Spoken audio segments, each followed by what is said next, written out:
راديو إيرنا راديو إيرنا كاب كتما باريس محلالف بإرتوران غازيت إنياتا زدالو نتسا راديو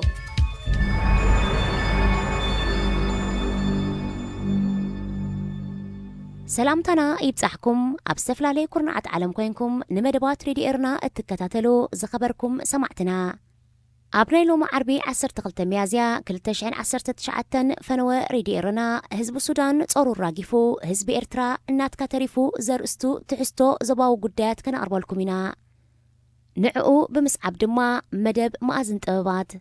كساف تتسامي مدبنا مسانا حبيركم كتسانحو عدمينايو إذاعة إيرنا الدولية صوت أريتري مستقل راديو إيرنا ناتسا دمسي إرتراويان علتاو زينا أبقانيون كالو معسكراتن نزركبو سنكولان كينات تقادلتي إرترا نعاتهم زتهانت أبايتي نؤمنات أقلقل تقدف معدالو زحدر اللهم قطعة بمرات يقلتو خمزلو منشتات راديو إيرنا حبيروم اتوم سنكولان كينات قطعتاتهم بمرات زقلتو أبتي منيستر لؤل قبر آب بسولوست 9 ميازيا أب معسكر دندن زكايدتو سيميناريو أب كوابي إنستيوت مدلاو ممهران نسنكولان كينات تقادلت استهانت أبايتي نؤمنات نزملكتهم قديفو نزملكتهم كمستعدلة أب أوانو بريدي إيرنا تقاليحيو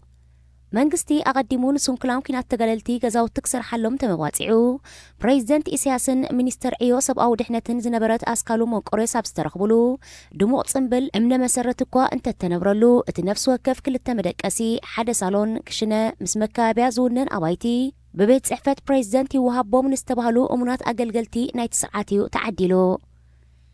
نزن سنكولان تباهيلو زتهانت أبايتي تركيبومو زلو أقلقلتي قدف مبزحتهم أب غازيت أنينات سنة بابن تكنيكن زسرحو أبالات منيستر زينان بهلاو قدات قدفنيوم قالك كابتوم نزي أماي تمناي زركب أبايتي تركيبومو زلو أمونات أقلقلتي قدف مستوم أب قانيون كالئن سنكولان زي متشئ معسكراتن زتعقبو تقادلتي بمنتصار ناي منبري أبايتي تسقم زي نبروم مخانوم اتزبت حنا حبريتا يتأكس نعسران شوعتن عمتات تسقم منبر أبايتي زيقاتات كقالل زي كالي منغستي إرترا نسبة سلطاناتو أزست سراويتن تسقتان كالي أمونات أقلقلتون ترهزبي زنبروز نبرا أبايتي بمنزعون كم زورسوم إفلات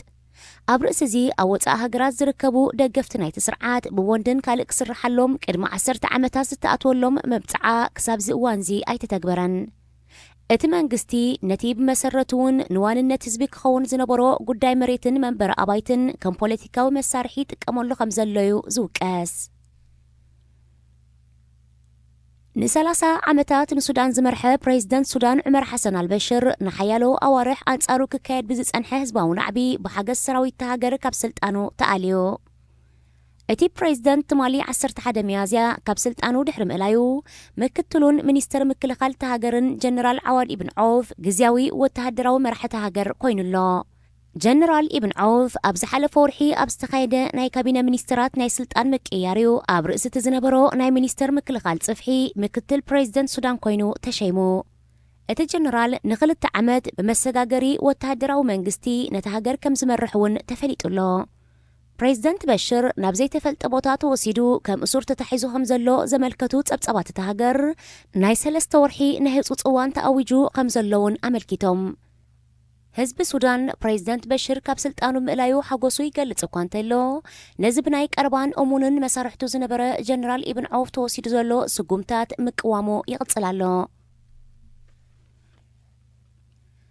كبرات سمعتنا زينا أبستفت إمولو قتيلو حزب السودان صاروا راقفو حزب إرترا نات كاتريفو زرقستو تحستو زباو قدات كقربيو حبيرنا نكتاتل راديو إيرنا راديو إيرنا كاب كتما باريس محلالف بإرتوران غازيت إنياتا زدالو نتسا راديو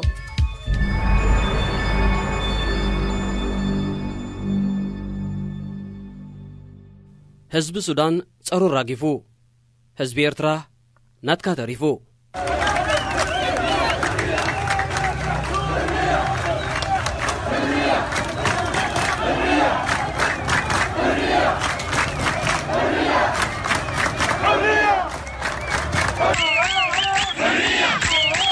حرية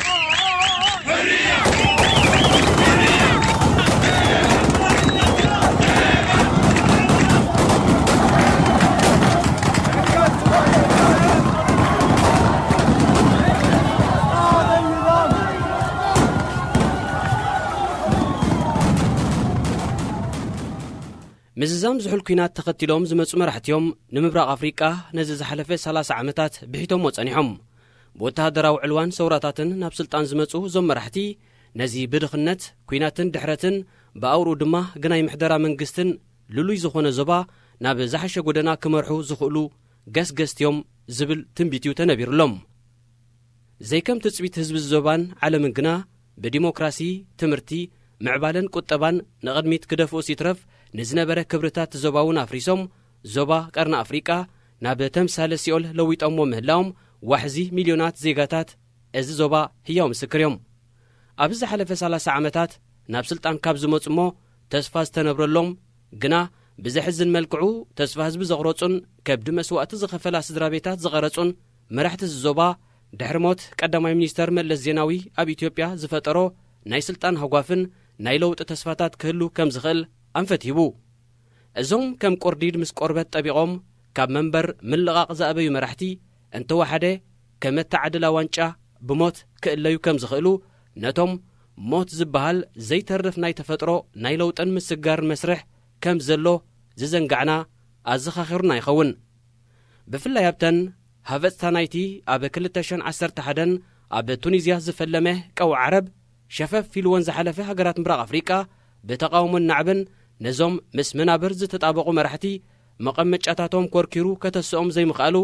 ተስፋ ዘቑረጸ ህሞት ነይሩ ክበሃል ይካል። ቀውዒ ዓረብሲ ብዘይ ተስፋ ሓሊፉ ክረምቲ ጸድያን ሓጋይን ክበራረዩ ባህርያዊ ስለ ዝኾነ ግን ምብራቕ ኣፍሪቃ ኣብ ሓዲኡ ካብዚ ወቕታት እዚ ዝወደቐ ይመስል ኣሎ። ኢትዮጵያ ንቐዳማይ ሚኒስተር ሃይለማርያም ደሳለኝ ዘሰናበተ ናይ ብሔር ተቃውሞታትን ግጭታትን ብኡ የብቅዕን። ሓደ ዓመቱ ንዘቑፀረ ቀዳማይ ሚኒስተር ኣብዪ ኣሕመድ ድሕሪ ደጊም መንበር ስልጣን ኣራጢጥካ ተጋይጸሉን ህዝቢ ትረግጸሉን ከይከውን ብኣጉ ክኹርኩሕዩ ዝርአ ዘሎ። ቀዳማይ ሚኒስተር ኣብዪ ኣሕመድ ነዛ ብቤትን ማይ ቤትን እናተኸፋፈለት ናብ ምፍራስ ገጻት ተምርሕ ዘላ ኢትዮጵያ ናብ ሓድነት ከም ጻዶ ይኽእል ተንተንቲ ፖለቲካ ብጥርጣረታት ዘከማስዕዎ ዘለዉ ኣርስቲ እዩ። ሩዋንዳ ኮሰገረቶ ኢትዮጵያ ግዳ ክንደየናይ ዝብሉ ኣይሰኣኑን። ኣብ ኣፍሪቃ ውሕስቲ ትበሃል ሃገር የላን። ዋላ እውን እዛ ብዕርቀ ሰላም ዝሓሸ ኣንፈት ሒዛ ከም ዘላ ትግለጽ ሩዋንዳ እቲ መምዘኒ ውሑስ ምስጋር ስልጣን ዘይብላ ሃገር ውሕስነት ዘለዎ ሃገር እያ ክትበሃል ስለ ዘይትኽእል እዩ። ቁኑዕ መግለጽኻ እዩ። ሩዋንዳ ን24 ዓመታት ኣብ ስልጣን ዘሎ ፕረዚደንት ፖል ካጋሜ መዓስዩ ስልጣኑ ኸረክብ ብኸመይ ንመን እቲ ሃገር ገና ይመለሰቶን። ዕርቀ ሰላም ኣስፊኑ ርግእቲ ሃገርሲ ክገብራ ክኢሉሎ ፕረዚደንት ፖል ካጋሜ ስልጣንካ ንህዝቢ ያረክብ መንበርካ ብምርጫ ንዝመጸ ዜጋ እቲ ሃገር ሕደግ ኣብ ዝበሃለሉ ነቲ ሃገር ብኸምቲ ሕጂ ዝምካሐሉ ዘሎ ውሕስነት ዶ ካሓድጋዩ? እዚ እውን ካልእ ምጾታት ናይዛ ብሰንኪ መራሕታ ድውን ምስሊ ሒዛ ዘላ ኣፍሪቃ እዩ። ድሮ እኳ ፕረዚደንት ካጋሜ ንመራሕቲ ዩጋንዳን ብሩንድን ኣንጻረይ ትሰርሑ ኣለኹም ዝብል ክስታት ክስንዝር ይርአ ኣሎ። ፕረዚደንት ዩጋንዳ ንባዕሉ ካብ 1986 ኣብ ስልጣን ዘሎ መራሕ እዩ። ኣብ ናይ 33 ዓመት ዘመነ ስልጣን ፕረዚደንት ዮዌሪ ሙሴቬኒ ተወሊዶም ተመሪዖም ዝወለዱ ዜጋታት ሃገር እቶም ዝበዝሕዮም። ካልእ ዝሕዝን መልክዕ ዛጉር መካነ መለኽቲ ምዃና ጥራይ ዘይኮነ እቶም መራሕቲ ንሓድሕዶም ዘይቃዶ ምዃኖም እዩ። ሓደን ተመሳሳልን ባህርያት ዘለዎም ክነሶም ሓደ ነቲ ሓደ ክወናጀሉን ብደንበታት ክከፋፈሉን ዓለም ሓዲጋቶም ናብ ወርሒ ሓኺራላ። ኣፍሪቃ ዓለም ዝበጽሓቶ ከይረኣየት ምጻእቲ ዓለም ከይርክብ ዝሰግኡ ሰብ እምነት እውን ይህሉ ይኾኑ። በዚ ናይ ወዲ ሽርካይ ወዲ ሽርካኻ ምክፍፋል ብዝያዳ ዝተሃስየ ዞባ ናይ ዛጉር ምብራቕ ኣፍሪቃ እዩ። እዚ ብውዲታት ዝገልጽዎ ምክፍፋልን ጠቐነን ስልጣኖም ከናውሑ ዝሕግዞም ሓደ ሜላ ካብ ምዃን ሓሊፉ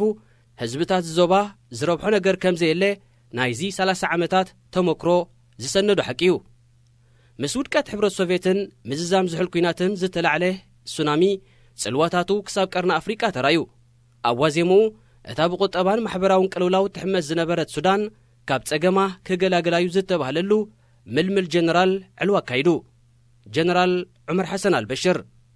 ዞባ ቀርኒ ኣፍሪቃ ኣብ ፈለማ ተስዓታት 3 ሰውራውያን መራሕቲ ረኺቡ። ንእታን ዓመታት ኣብ ስልጣን ብዝጸንሑ መራሕታ ዝጸምለወት ኣህጉር ልባ ዝፍውሱ መትነታታ ዘበራብርዮም ተወደሱ። ሱዳን ምስ ዝጸንሓ ማሕበራዊ ጉዳያት ኣብ 1989 ናብ ስልጣን ዝመጸ ፕረዚደንት በሽር እስላማዊ ምሕዳር ከተክል ምውሳኑ መራሕቲ ኤርትራን ኢትዮጵያን ክንጽልዎ ተሻርኹ። ሽርክነት ናይዞም ንበሽር ዝነጸሉ ፕረዚደንት ኢሳያስን ቀዳማይ ሚኒስተር መለስን 3 ዓመታት ክዘልቕ ኣይከኣለን። ብዶብ ተሳቢቡ ሓድሕዶም ታናኸቱ፣ ህዝቢ ሃንኮቱ። ክልቲኦም ሓገዝ በሽር ደለዩ። እቲ ምሽርራኽ ንናይ የመን ፕረዚደንት ዓሊ ዓብደላ ሳልሕ ብምጽምባር ክሳብ ሰንዓ ፎረም ሸረኽረኽ እናበለ ቀጺሉ። ዞባ ቐርኒ ኣፍሪቃ ካብ ክሊማዊ ምቖቱ ፖለቲካዊኡ ለብላቢ። ሱዳን ኣብ ከምዚ መድረኽ እናሃለወት ብረፈረንድም ኣብ ክልተ ተጐዝየት። ንፖለቲካት ዞባ ተወሳኺ ሸልቂ እግሪ ንዘይተኸለት ሃገረ ደቡብ ሱዳን ኣብ ሽርካን መሻርኽትን ፖለቲካ ብምእታው ብሸሪኽ ሓለኽዋ። ኣብ 10 ዓመታት ክልተ ሃገራት ዝወለደ ፖለቲካ ዞባ ምብራቕ ኣፍሪቃ ጥንስን ሕርስን ገና ይወዳእኩን ይብል ኣሎ። ዳርፉር ናይ ሱዳንን ኦሮሞ ናይ ኢትዮጵያን ሃገር ናይ ምዃን ብቕዓት ከም ዘለወን ተወላዶን ይምግቱ። ንፕረዚደንት በሽር ምውላድ ደቡብ ሱዳን ናይ መጀመርያ ናይ ተቕልውላዊ ነይሩ። ብነዳዲ ሃብታም ዝኾነት ደቡብ ሱዳን ምንጻላ ንካዝናታት ካርቱም ጥራይ ይትረፎ። ዳርፉር ድማ ካልእ ተወሳኺ ቁስሊ። ሱዳን ወላላ ኣበለት። ፕረዚደንት በሽር እናሻዕ ዘካየዶ ምርጫታት ስማዊ ተባህለ። እቲ ፕረዚደንት ቈጠባዊ ጸገማቱን ምፍታሕ ምስ ሃገራት ዓረብ ሽርክንኡ ሕየለ። ወሽመጥ ዓረብ ኣብ መንጎ ቐጠርን ስዑድ ዓረብን ምክፍፋሉ ንበሽር ካልእ ብድሆ ኾነ። ፖለቲካ ምክፍፋልን ምሽርራኽን ኣብ ዞባ ቐርኒ ኣፍሪቃ ጥራይ ዘይኮነ ኣብ ወሽመጥ ዓረብ እውን ቦታ ረኸበ። ህዝቢ ሱዳን ብድጎማ ክካየድ ጸንሐ። ዋጋታት ባንን ነዳድን ብዘይ ድጎማ ምልዓሉ ሰኣነ። ሓንቲ ባኒ ብመንጽር ዋጋኣ ክብደታ ክንዲ 1 ኩንታል ፊኖ ተመዝነ። ህዝቢ ሱዳን ምጽዋሩ ሰኣነ። ሰውራ ጨርሐ።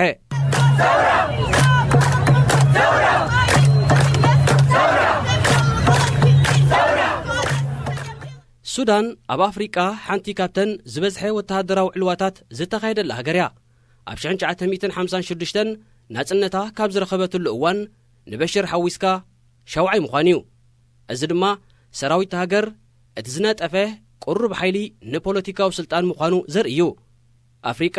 ብደረጃ ዓለም እታ ዝበዝሐ ዕልዋታት ዝምዝገበላ ሃገር ኮይና ትቕጽለሉ ዘላ ውሕስ ምስጋር ስልጣን ኣብ ዘይህልወሉ እቲ እንኮ ምርጫ ንሱ ስለ ዝኾነ እዩ። ወዲ 75 ዓመት በሽር ከም መብዛሕቶም መራሕቲ ሃገራት ኣፍሪቃን ሓያሎ ሃገራት ዓረብን ስልጣኑ ናብ ደቁ ከየሰጋገር ተፈጥሮ ናይ ብዙሕ ዓመታት ኣብ ስልጣን ዳ እምበር ንውላድ ኣይሓርየቶን። መጀመርያ ዘለዎ ዘበለ ኩሉ መወዳእታውን ስለ ዘለዎ በሽር እውን ኣብ 1989 ዝፈለመ ዘመነ ስልጣኑ ይዛዘም ከም ዘሎ ዝተረድኦ ቀድሚ 2 ወርሒ ኣቢሉ እዩ። ምቅያራት ናይ ካቢነ ሚኒስተራትን ምስግሳግ ስልጣንን ኣተግቢሩ። ንናይ ነዊሕ ቀረባ ዓርኩን ኣማኒኡን ጀነራል ዓዋድ ኢብን ዓውፍ ኣብ ርእሲ ዝነበሮ ናይ ሚኒስተር ምክልኻል ጸፍሒ ናይ ምክትል ፕረዚደንት ሽመት ወሰኸሉ። በሽር በቐደሙ እውን ብወተሃደራዊ ዕልዋ ዝመጸ ወተሃደር እሞ እምነቱ ኣብ ወተሃደራውያን መራሕቲ ኾነ። ታሕተወት መኮንናትን ተራ ኣባላት ሰራዊትን ምስ ህዝቢ ወገኑ። ላዕለዋይ ኣዛዝ ሰራዊት ብዘይ ማእከሎት መኮንናት ዝኾነ በርክቶ ከም ዘይህልዎ መባእታዊ ትምህርቲ ወተሃደራዊ ሳይንስ እዩ። ኣብ ኩናት ብዙሕ ተመክሮ የብሎምን ዝበሃሉ ላዕለዎት ኣዘዝ ሰራዊት ሱዳን ከይተረፈ በቐሊሉ ክርድእዎ ዝኽእሉ ተራ ወተሃደራዊ ፍልጠት። ኣብዛ ዝሓለፈት ወርሒ ምክትል ፕረዚደንት ኮይኑ ዝተሸመ ሚኒስተር ምክልኻል ሱዳን ጀነራል ዓዋድ ኢብን ዓውፍ ንሚኒስትርታት ውሽጣዊ ጉዳያትን ጸጥታን ዝመርሑ ጀነራላት ኣኸቲሉ ንፕረዚደንት በሽር ካብ ስልጣኑ ከም ዝኣለይዎ ብ11 ሚያዝያ ኣፍሊጡ። እዛ ወተሃደራዊ ኮሚቴ ዝተሰምየት ጉጅለ ን2 ዓመታት ብጊዜያዊ ወተሃደራዊ መንግስቲ ስልጣን ክትሕዝ ምዃና እውን ኣርድአ። ንናይ ነዊሕ መሓዝኦም ፕረዚደንት በሽርን ካልኦት መሳርሕቱን ከም ዝኣሰሩ እውን ነገረ። እዚ ንህዝቢ ሱዳን ሓጎስ ደጓሂ። ምስ ፕረዚደንት በሽር ኮይና ሸይሸይ ዝበለት ወተሃደራዊት ጉጅለ እሞ ከመይ ኣቢልያ ካብ ፕረዚደንት በሽር ክትሓይሽ ልቦና ገበረ። ኣንጻር ፕረዚደንት በሽር ዝፈለሙ ህዝባዊ ተቓሞ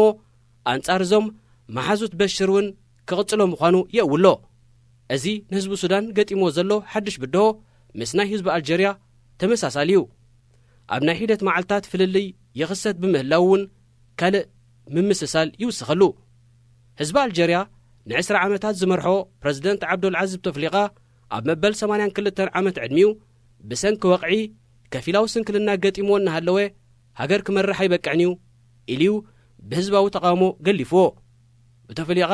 ነታብ ጊዜ እርጋንን ስንክልናን ውን ዘይትምኖ መንበረ ስልጣን ከሐድግ እኳ እንተ ተቀሰበ ክትኮስ ተመዘዘ ሰብ ግና መሳርሕቲ በተፈሊቃ ይተባሂሉ በህዝቢ ተቃውሞ ገጢሞሎ ከም ናይ ህዝቢ ሱዳን ምዃንዩ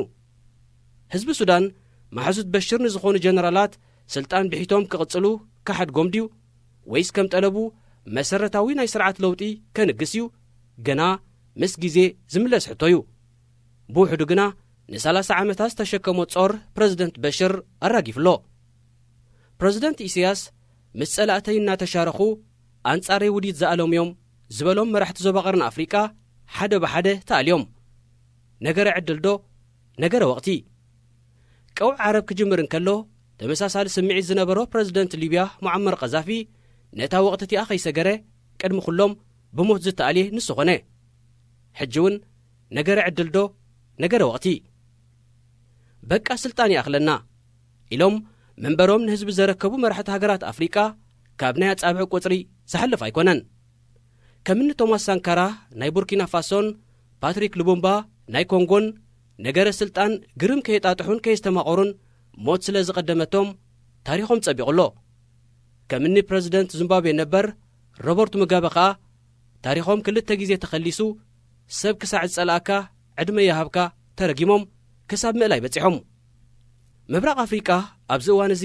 ንዝበዝሕ ዓመታት ኣብ ስልጣን ዝቕጽሉ ዘለው ፕረዚደንት ዩጋንዳ ዩወሪ ሙሴቬንን ፕረዚደንት ኤርትራ ኢሳያስ ኣፈወርቅን እዮም እቲ ቀዳማይ ን33 ዓመታት እቲ ዳሕርዋይ ድማ ን28 ዓመታት ኣብ ስልጣን ኣለዉ ህዝቢ ሱዳን ን30 ዓመታት ካብዚ ተጻዕኖ ጾር ክናገፍ ብዒንቶም ዝምስክሩ ዘለው ህዝብታት ዩጋንዳን ኤርትራን ኣነኸ ካብ ጾረይ ዝናገፈሉ መዓስዩ ይሓስቡ ከም ዘለው ዘካት ኣይኮነን ህዝቢ ኤርትራ ፈተነታት ዘይካየድ ኣይኮነን ከም ኩሉ መስርሕ ናይ ተፈጥሮ ንምውላድ ምዕባይን ምሟትን ወቕቱ ክሕሊ ግዲሉ ህዝቢ ሱዳንሲ ጸሩ ራጊፉ ሕጂ ናትና ተሪፉ የማዕድሎ ሬድዮ ኤረና ሬድዮ ኤረና ካብ ከተማ ፓሪስ ዝመሓላለፍ ብኤርትራውያን ጋዜጠኛታት ዝዳሎ ነጻ ሬድዮ እዩ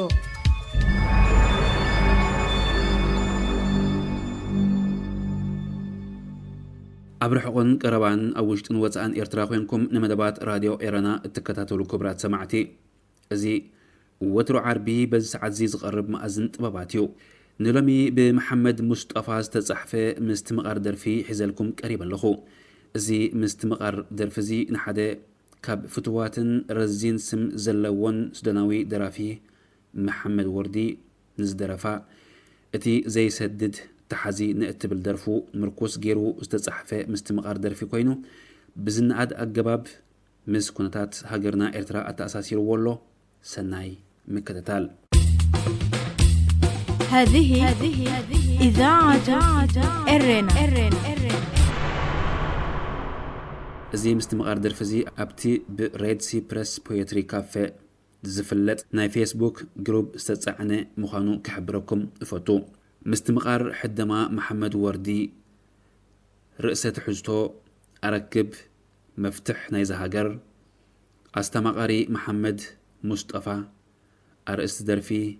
اتي زي سدد تحازي مغان حقيو زعب قول عدو زعب حاوها الليوه نزارو حوت راي كساب زهالوه هاجر كم كيف زهابه انت تتعوت الله معاسي كرم يا هاجري عد سلامن برغتن زنبر كبا عد سئنتن سقاين كأيركي بمبال موبايلو نشنخ تساقماي عينو خا نشنخ يمان تأويو لكع كينان حنتاز بممثال موبايل كتكم إنكالو زوترو ناي تفترو تساقميو نتي زحالفن هلون أتاويتاتو الناقم هندبت سزارو بويو عمي مبارك دا حاندي لومي إلي كاب حساب كي وزاكو نتا كبدا بلسانو زجمرا درفي محمد وردي أب يوتيوب أتيو كفلما نمسمع ملسا ቅድሚዚ ግዜዚ ንዓይነት ኣመሻሽጣ ፀጉረይ ኣፍሮ ርእዩ ዘኸርተተኒ ዘመን መሐመድ ወርዲ ብምባል ብዝኽሪ ንድሕሪት ከም ዝመለስክዎ ወትሩ ምስ ኣዕለለኒዩ ብዛዕባ ወርዲ ኣውጊዑ ኣይውድኡን እዩ الأول والآخر فنان البلدي بمبال ناي مجمرتان مودعتان حدث سقاي حزبون هاجرون زحمة موسنة أبنيا مخانيو زقالتو بتمساتو زأكل بغصبت ناي محمد عبد العزيز درفتات دمسيسي ناي وردي كم زمل ون جيرونيو እቲ ኣቐዲሙ ዝተዛረቦ ውነይ ስለ ዝሰረቆ ኣነ እውን ይርዳእያ ኣይርዳእያ ማዕረ ማዕርኡ ሰማዕክዋ ካብቲ ግዜት እዩ እምበኣር ካብተን ብተደጋጋሚ ዝሰምዐን ደርፊ መሐመድ ወርዲ ዝያዳ ንውነይ ዝበሓተት መብሓት ጥራይ ዘይኮነትስ ንኣስታት 3 ዓመታት ምሳይ ክትሳለ ክኢለያ እዝናተይ ዝኽሪ ምስ ዓሚ ሙባረክ ዘለኒዩ ሕጂ ግን ናብ ደርፊ መሐመድ ወርዲ ኣረክብ መፍትሕ ናይ ዝሃገር ናብ እትብል ሕደማ ንምስትምቓር ሓቢርና ንከታተል إرنا هنا إذاعة إرنا الدولية النهلكا زهزبي تأكبه إن تنفحاخوي نبخا قربي يبلالو أركب مفتح نايزا هاجر محرت يلن يأكل مدكر أركب السلامنا كنركب أركب كمشنا كبانا أركب مصحفنا قرآننا أركب مسابحنا مساجدنا أركب مفتح نايزا هاجر يأكل مد نجار إلو مسفلمي بغصبت نبتا مدحنتي زتقبر العدي عدو بوي عد الدي زخونت هاجري بحسب حس قبل قزي أي وسد اللين انتاي مو زراغن كلو تريماي نيسته كم زبهل مباقنن سيفو قتيرو كساب مفتقات زي قدفو مس درفي محمد وردي مستنتان ترايو حدا تبع نعو تنسئلو كم حزب السودان كبدك أسنا زبرابر انت نركب من البات يأكل بمبال أبتاسمات راي ستأمقت قدنا حرنت أسمراي give me freedom إن بلكو أبا دمس أي مسمعكو إن بلكو يستنتني نبقتمي محمد وردي كمن لس أركب مساجدنا بيت كريستياننا زبلا نجحتات أزين لبيز سنكفا كوينان مستي أبها جريز في السمزلون زجهاس زلون كم مساسلو إن كلو جرم يبلاني أبوي زركبهم بركت زبلو مرحة هايمانوت مسلمنان كريستنان بهجراوي أقولقولات أسابيب كاز تجبره زمته جفا ولكها أبتجزيتي نقص انت نبركو بسنكي أزان زن تسعينو أي وجحن إلى تمرتي زرف دوز نبركو كسع حجي كبأمري زي رحق سخريو زس عبو عنوت أمنتن أمنتن مقدسن اتن بسنكي كفل سانسور تحيرن زلوا مصحفتن أبجزاء هاجري مسدراي كم زي الرخب جيرو زحطرو حطورن مفتحيو كركب مع وردي أنت سياق فتحي دلاي سلام حزبي تأكبو إنان فحوي يمسك كالو تنسق ومبر كالق إن بالكوبوش أي إدهاء أركب بهلي أبوتاتنا أركب حنقول دكنا أركب نبقى في لبنا زقنع مساريا أركب سلطان يأخلنا راسيا أركب يأخلنا سكياتك أنزا أركب يأخلنا أتي وزا فزازا أركب نتي أبسدت بسقاين كرتتن زتأفئ هوتن جزين ملسلي اتي بحزنن كأنزان زتأفئ عدمي سدراين دك هاجرين ملسلي كوتا كلو زخسر كوا ورقاوين سنتي ملسليو زسمع نزي درفي النخد سمع زا كرنا أفريقاس معاسيو كرنا زسبرلنا بمبال أمستنتان زأتو درفي بمخانو نزا درفي نخسمع كم زخماي مس نبسون مس دك هاجرون بمتأسسار بزا درفي أبيلو نخستنتن جزي أي وسترلون نبي كتهدم كبزيك أنزان حزنن نبي كتهدم كبزي كفليت قبو نبي كتهدم كبزي تسكارن موتن نبي كتهدم كبزي زمخن محتن نبي كتهدم كفرد فتاري كي تسقم صدري نبي كتهدم أقداوكا دم زتلقى دم بدمو تري حفيس دم نبي كتهدم حزبيو زقدم كلتس الحزا نتي ملاخن شقوانن حبرة سبو زخون مراحي مريحنتو نخركب بتبعات إنا مقوته بتي كالق مداي دما ولاون سلطان حزبو انت أركبه دم نصحن ساتيو مهدامن محبأن كم زي قبع دما بعنقوت إنا مقوته نتي حقي نابت حزبي كسمع يرأى نقفع دما سلطان مركب تراي زي كونس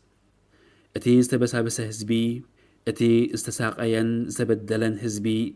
سببن بدلن نايتي امباغنن كساب زخونه سلطان سلازركبه بعلو يفلت مبال اخلي كم زي كونيو زبره محمد وردي راديو إيرنا ناتا دمتي إرتراويان راديو إيرنا ناتا دمتي إرتراويان نزي أب أفريقيا بفلايبكا أب كم بعل إن هاجرنا زقبر زلو مبسسعن مبسباسن مصناتن مصراغن من أسيات يأكل مبال تراي أخالي كم زي كونه درف محمد وردي أخالي أمتيو اتمنتاي اتي أب سحل سهارا بزي حمد أدام زحلفه اتي بزي ملاس أويات أب مأكلاي بحري زهامت اتي بزي قدب زقفعن زراسن زلو ود زيغا أركب تراي بيلكا زقدف كساب زي كونه نعاد أنا بي بمبال نقباري اكي فردو مهاب هياو مسكر درفي ورد اللاتنا درفي محمد وردي أركب ولو كابت درف نويح عمتات زقصرت انتخونت بدمت آويت زوزيتا مستدقمت أبزي عمتزي زكايد نزلو سلموي سلفن أدمان سمين سودان حنتي كابتن دفافاتن أقوها هارتن درفي كم زخونت أبستفلاليو محبراوي قديات تقليج نيرو وراء أبقل قليوز نبري معالتاتس عاو إلوم بمدرف هو كبلو تسميعهم يوم إذا درفي كساب انباقننات زي نتقفو فتشم زي ترسعن